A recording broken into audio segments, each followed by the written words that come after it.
Good afternoon. How are you guys? I think they said, Eric, are you going to get rolling here? Yes, sir. Lead First us and away. foremost, just could not be happier to welcome Boise State to Tucson here on New Year's Eve with an incredible tradition of a football program, and they followed that this year. Super excited to have Coach Avalos and the brand of football that Boise State Nation brings. So, Coach, looking forward to your comments. Anybody who'd like to talk about anything outside of football, please reach out to me offline. Aside from that, let's get started talking about a great bowl matchup. Awesome, Eric. Well, we appreciate you. Thank you for the invitation and the opportunity to come down on the 31st. We're blessed for this opportunity from a couple different standpoints. It is going to provide us the opportunity to continue to grow our team through the month of December. It's going to reveal, as we spoke about to our guys this morning, it's going to reveal to us how we prepare, how we continue to develop. It's going to show us what we've learned, especially down the back half of this season and the things that we improved on. And on the flip side, as always, it's going to reveal to us where we need to continue to improve and grow as individuals, as a team, and as a family. And so we're very grateful for that opportunity to be able to focus on ourselves, early on in this process, to give us the appropriate time to focus on school and dedicate ourselves to that and finishing strong. And then as well as we get into the actual prep of the opponent, being able to study a team that has done a tremendous job in the run game. They got the leading rusher in the nation. And as we look and we learn to find out more, they have a scoring offense that ranks number 32 in the nation and is one of the best in their conference, and a rush defense that is the best in their conference. Early on in the phase here, obviously, Coach McElwain being here in this conference quite a few years back, he's familiar probably somewhat with Boise State, and he's gone on to do very impressive things as he's done throughout his career and what he's building at, the current school he is at. And it's going to be a huge challenge, this facing off against, Central Michigan on December 31st is going to require us to prepare to be our best for the duration of the game, the way they play physical up front on both sides of the ball. And again, special teams wise, we've come to find out that they've got one of the best, punt returners in the nation as well. All right, guys, let's start this off. Let's keep it at 2 questions apiece, please. And we'll go BJ, Bob, John Mallory. Andy, how did this kind of play out for you as a first-time head coach the last couple of days, looking at the different options and stuff? I know some fans maybe aren't thrilled that it's not on TV and maybe wanted to play in the Potato Bowl. I mean, how do you look at the different options, and what were your options, and how did it end up that this is where you're headed? Yeah, so the conference has allocations, obviously, with different bowl games, and it's all structured. It's all tiered out. Barstool had the number 1 pick for our conference outside of the conference champion. And we're blessed that all along we were their choice and that they want us to be a part of this matchup. In terms of the streaming process, opposed to being on a traditional network, BJ, as we all come to find out, that's the way of life. My kids watch streaming. I think everybody streams these days. So, it's the direction things will move in. And a lot of ESPN stuff is streamed as well anymore these days. So this is going to be a new opportunity for us in a new era, and to see how these opportunities allow Boise State's brand to hit the nation, and how many viewerships we'll have through this streaming process. Is it worked through this past week with there being multiple opportunities within our conference of bowl games that are allocated to the Mountain West, and then opportunities outside of the Mountain West. The way it was structured is that the Arizona Bowl had the first pick, outside of the conference champions, and that was us. And so that comes a great honor that we were their first choice all along.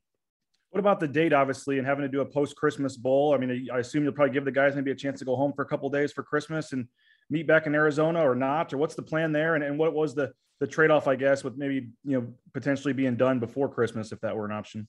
Yeah. And that's what we spoke about. And that's where we find out where we grow. Like this is our next and our last mission as a team together, and what we look like and how we grow, and how we use this time.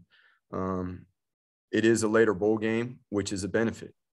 It also if we don't use our time right, BJ, and we don't give you guys appropriate time off, which we've already explained to them this morning, that was the first to do, is let them see the calendar and what the plan is. We always are upfront and show our guys what the mission is, what it looks like, and how we'll get ourselves prepared. And so, again, it gives us the opportunity, BJ, right now to really focus and hone in on school to achieve our team GPA of having over a 3.0. It allows us to get some rest and recovery and train and get back on the field next weekend. We have not been on the field in traditional football practice this past week, and we won't be back on until Friday. From there, we'll be able to finish finals and focus on those things the following week as we continue to lift and develop. It's an opportunity for us to not only recover and get healthy, but also to develop, and make gains in the weight room and with our overall ability. The guys will get 3 full days off for Christmas, and we will make sure that everybody gets to go home for Christmas and have those 3 full days, which is going to be awesome. That's what they deserve. And then the guys will work their way back here the morning after Christmas, and we'll reconvene for our preparation for this mission. Thank you. Thank you. Andy, besides winning the game, what do you want to get out of these, 10, 12 practices you're allowed and getting ready for the game? What would be some things that you would like to use this to better your team? Number one is our mentality that starts with our purpose. What is our purpose going to look like? How will we continue to grow that? How will we grow within our individual space? All of us, including myself. It gives me an opportunity to continue to grow, starting within my own role and how we organize, how we motivate, how we lead, and as well as everybody else on this team.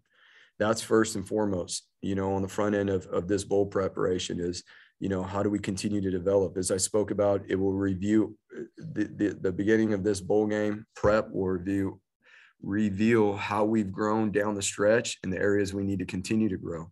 And then again, some of the challenges on the front side of starting to look at the opponent. There are areas where we must continue to grow in terms of the run game on both sides of the ball.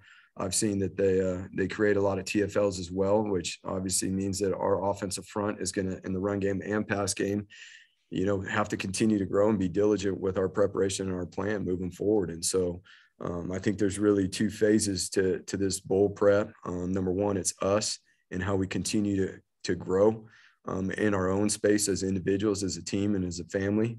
And then obviously our preparation to accomplish our mission at the end of the month, as a team facing an opponent that does some things really well. You've coached in bowl games here at Boise State and a couple over when you were at Oregon. What's different about coaching and preparing and playing in a bowl game than a regular season game? Obviously the amount of time and how you organize that time. It's time well spent. We're not just going to practice. We're not just going to do things because we have the time. We will very well make sure everybody understands what we're doing, how we're going to do it, and the why, and how it's going to help us improve. And I think when people understand those things, they're much more invested. Their purpose will be greater. And again, it's going to show us and reveal to us who are the individuals that are capable of growing in the direction quickly that we strive to go in. Thanks, Coach. Thank you. Coach, what do you know about Barstool Sports? You follow those guys on Twitter. You watch some of their shows. Do you know much about them? Johnny, you just asked me if I follow someone on Twitter. Come on, man. I'm going to let you know. I do know a lot about Barstool from the standpoint of their brand, but I don't follow anybody on Twitter, brother. I'm sorry. I'm going to start following you, though. I don't know. That would break my rule. But, what I do know about Barstool is, they've grown their organization very quickly, and it's a very popular one, and I can see why they are a sponsor of a bowl game of this magnitude. How, obviously this is a business trip mentality. What are the biggest challenges with it being a bowl game, possibly interfering with the business trip mentality that you have? Yeah, there's always that balance, and so it's been a few years where, you travel to Hawaii to play a regular season conference game and being able to handle those things. We went down to Florida earlier on this year, and this is a blessing that it's going to require us to continue to grow in certain ways, starting with our purpose, our focus, and how we apply the accountability that creates our discipline. And that's something that we've focused on the back half of this season. And we redefined and recommitted ourselves to the vision and what that looks like there in the bye week. And this is another opportunity for us, as a coaching staff in this last week, to even continue to do self-scout on ourselves as coaches, how we're teaching certain things, how we're motivating, how we're growing. And it gives us the opportunity even for ourselves to grow, during this time.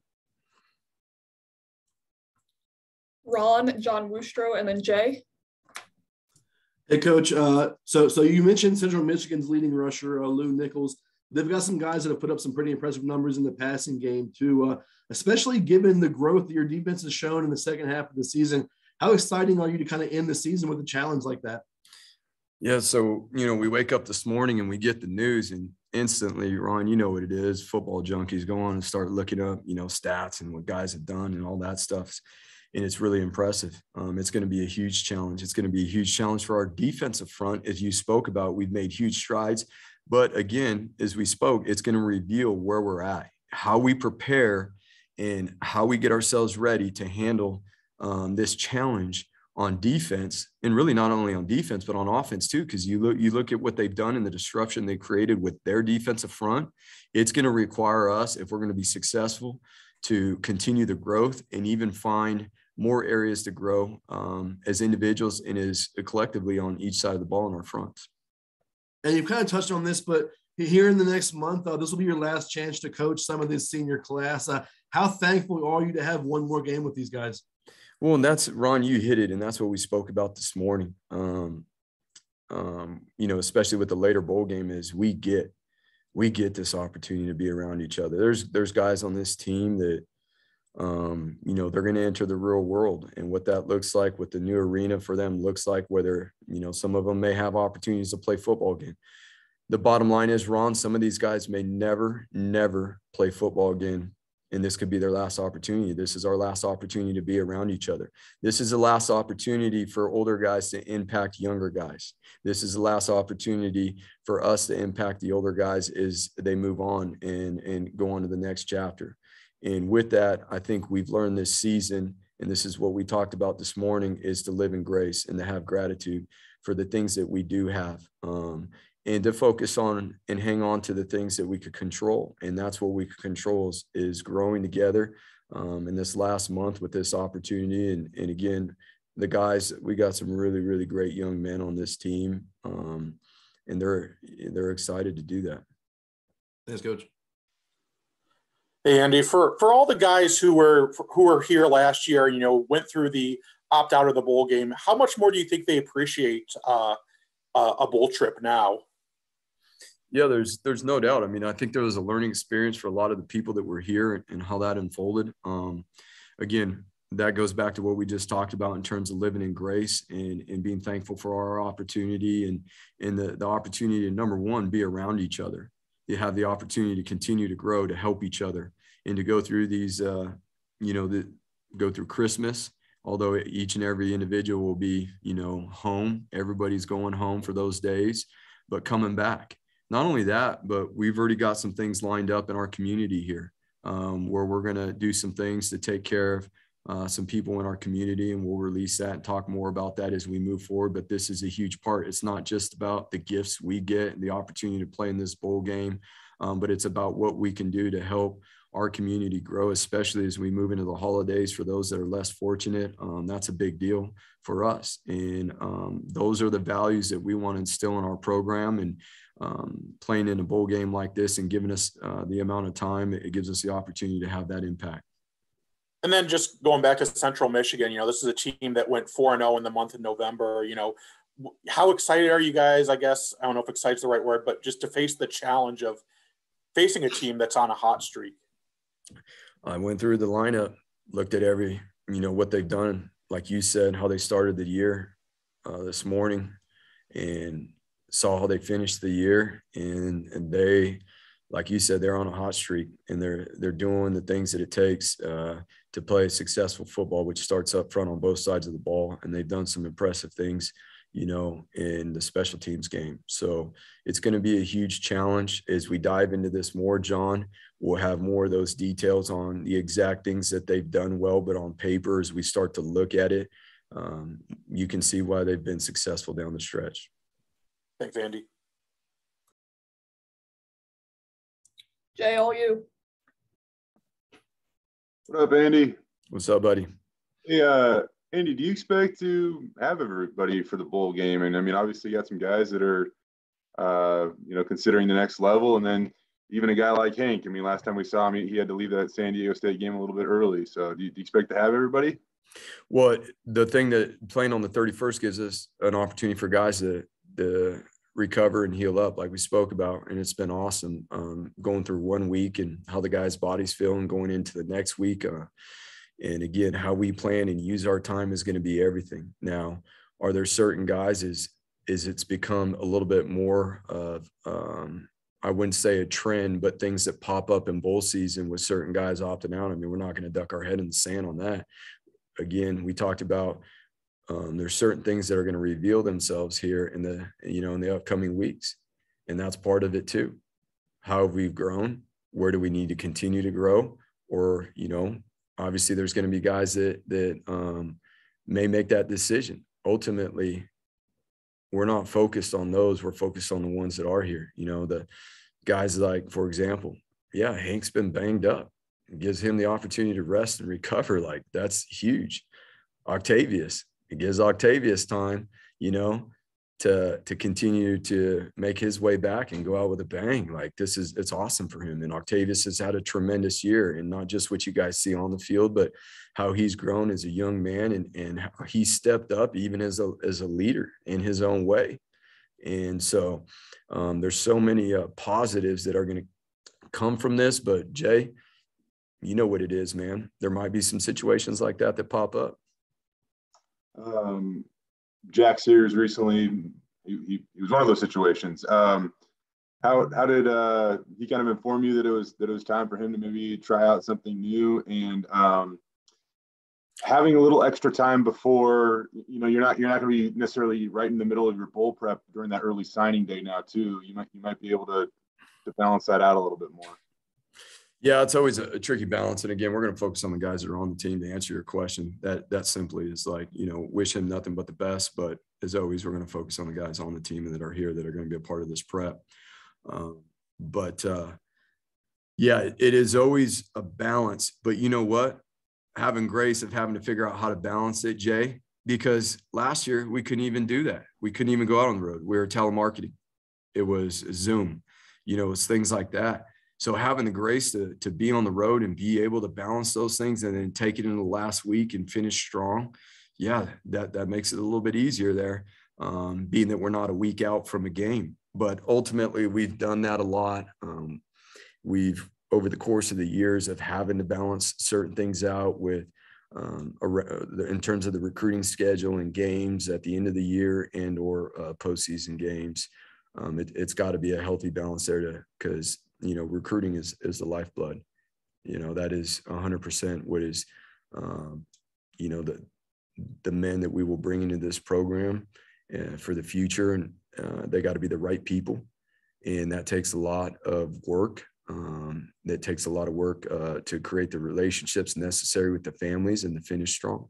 But at the same time, there's a reason why, Jay, we don't recruit a lot of people. We pride ourselves on doing our work up front. Figuring out those who fit here so that we can, you know what, Jay, we're not out chasing 20 guys at one position. That's not us. So that we can focus on our guys that are here and our family here, and we can be more diligent with our time. Appreciate it, Andy. All right, Coach. Thank you so much for your time. That's it. I'll see you guys. I don't know when.